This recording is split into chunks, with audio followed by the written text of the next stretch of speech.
All right, Governor Hutchinson, welcome back to South Carolina. Thanks for agreeing to do this. Absolutely. It's always great to be in South Carolina, and we've had a great day here and looking forward to continuing campaigning here. You told me the last time we were together that you were going to make that debate, which you did. Are you on track to make the next debate? We are. We've already qualified in one poll nationally, and so we need one more poll, and then the donor threshold we'll make. So very excited about that opportunity. We need to maximize those poll numbers. They're tightening it up every time, but we expect to be there. Donald Trump is obviously the front runner in this race right now, and on the debate stage you said you didn't plan to support him if he was the nominee with all the indictments and so forth. How do you appeal to the conservative base? These are his voters that you need to get. How are you going to get them when you publicly say that you don't support him? Well, what I said was that if he's a convicted felon, then I'm not going to support him as our nominee of the party, and he would likely be disqualified at that point. And so this is an important issue for us. Joe Biden's policy takes us the wrong direction. The wrong energy policy, terrible on border security, on national policy, spending too much. So we have to have someone that can take that on. Obviously, Donald Trump can do it, but I don't see that as a winning combination for us. That's why I'm running for president. Obviously, if you're running as a candidate on the Republican ticket, you've got to make your case that you're the best nominee, and that's what I'm doing. He calls you Asa Hutchinson. That is his nickname for you, similar to Ron DeSantis with Ron DeSanctimonious. Why do you think he chooses Asa Hutchinson for you?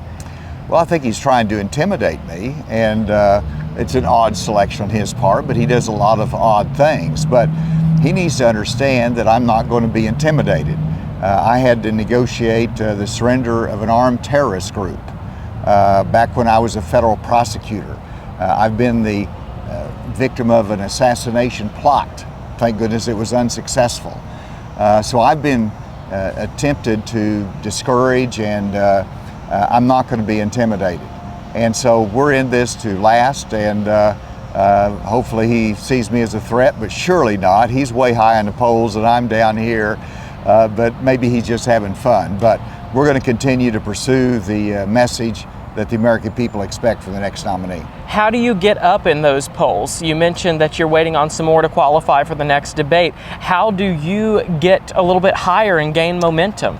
Well, I mean, all the candidates are in the single digit by and large, and so Trump has got a lock on it now.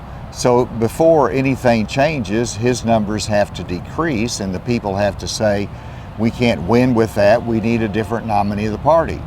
It may or may not happen, but I believe it will. And I think it probably starts in Iowa. And whenever you see a weakening of those numbers, they're going to go to different candidates. And I'm going to do all I can to earn those votes. And what is your message to people here in South Carolina who are looking at all their options? They have a former governor in the race, a sitting United States senator. Why pick you over people who've worked in their own state?